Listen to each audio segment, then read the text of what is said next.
look at all these weeds. They have taken over this planter, and that's great. I want these weeds here. Weeds are defined as any plant you do not want growing. I want these weeds here. I want them growing. They're benefiting the soil, and they're benefiting the plants that are food producing that we have growing, like this basil here and this basil here. These have been neglected. We haven't done much for these. They've hit that point where I think they're going to start to explode in growth, and these weeds are helping that growth. So there are multiple benefits of weeds in certain contexts. Sure, you don't want invasive weeds. They can take over. They could be annoying. And this doesn't look as beautiful as some people think as far as gardens. It doesn't look tidy. It doesn't look neat. But you know what? It's beautiful to me. And more important, it's beneficial to have these weeds here. They're going to be acting as a cover crop. A cover crop does not need to be a food producing crop. A cover crop does not need to be nitrogen fixing. The most important thing to do, folks, is to keep roots in your soil. The roots from these, this might be a tree here. The roots from these plants, okay, they're releasing root exudates into the soil, sugars that are beneficial, that feed the microbiology. You want an abundance of microbiology in your soil, otherwise your soil is dead. We don't want dead soil. We want living soil full of microbiology, full of different bacteria, fungi, mycorrhizae, protozoa, okay? And certain insects like pill bugs. I don't know if you can see that one there. They, check out my previous video, help break down organic matter. And that turns into nutrition for your plants. So if I don't want something here, I have a couple of options. I can chop and drop. Okay, another benefit of weeds, besides covering the soil, is that you can use it as organic matter, as mulch. I could pull on that, move it wherever I want, leave it in place, and it's going to break down and create and produce lots of nutrients for your plants, okay? If I want to mix this up a little bit, I don't believe in tilling. Tilling has a purpose in certain contexts, maybe 1 or 2 times, and then I believe people should not till. But if I want to mix this up a little bit, if I want to create more of a homogeneous soil mixture, I could pull it up, didn't work that time, and then bring up the roots, okay, like here, okay? I can pull this up, then I could shake that around to mix up the soil a little bit. That's up to you. It depends on what you have going on, what you have growing on in your gardening context, okay? Soil on top, that's going to help break down the organic matter underneath. So weeds are beneficial, folks.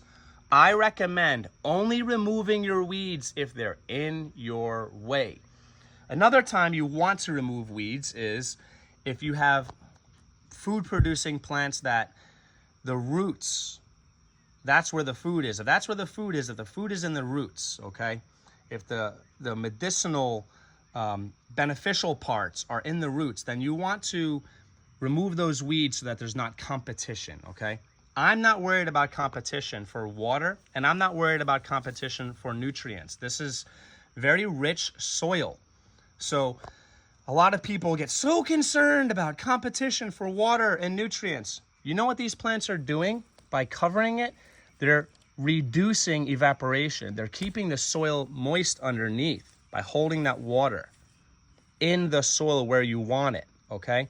And as far as nutrients, like I said before, they release root exudates. They release nutrition into the soil. I want you folks to view plants as solar panels across your property. And what they do is they harvest all that energy through photosynthesis. Sun, boom, hits those plants, and they're going to take that energy and put it into your soil. If you don't have plants growing, then you're not harvesting that energy. You folks may have noticed in the past, you gardeners that beginner, intermediate, or advanced, you may have noticed that sometimes when you just let things grow wild, that's when you get your best crops. That's not on accident. Because by also another benefit is the biodiversity that's going to confuse pests. It's not just one crop growing here. If they come in, they find a crop and it's easy to move to the next and they just take over. They're confused by scents, and they're also confused by the variety of crops. So it's not easy for them to come in and just take over. all right? You can plant trap crops. Certain plants you could plant just to have the pests focus on them, and then you could remove those with the pests on them and get them out of your gardening area, all right? I recommend growing intensely, and I mean, when I say intensely, I mean crowding your plants in, all right? Doesn't have to be beautiful. We're not here to impress the neighbors. We're here to grow food for our family, folks, all right? And I think it looks beautiful. I think it looks beautiful. I think it looks rich. I think it looks lush, and I think it's awesome. You've got your cover crop right there in place. You don't need to do anything. Nature will provide the cover crop. The weeds will pop up. They're going to feed the soil. Soil is going to feed your food-producing plants, and it's a win. All across the board, it's a total win. When you've got all this organic matter, I could pull this stuff out. I could feed this to our chickens. I could feed this stuff to our rabbits, our meat rabbits. I can just chop and drop, okay? Or I can help mix up that soil by pulling out a little bit of the soil and just shaking it up. It's kind of like a low-till, less invasive method of mixing your soil up, okay? And that depends on your context, folks, all right? So you've got all this matter. I could pull this out and compost that, okay? But I'm gonna leave it right in place. And if you chop and drop, what you wanna do is you wanna come in and you wanna cut the plant, boom, towards the base and leave those roots right there, right in place.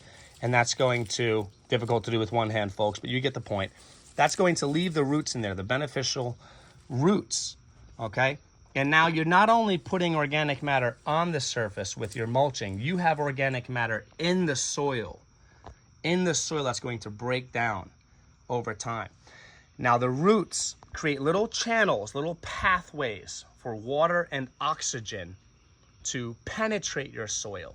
So you're improving drainage by having these weeds here after you chop and drop them, okay? Leave them right there.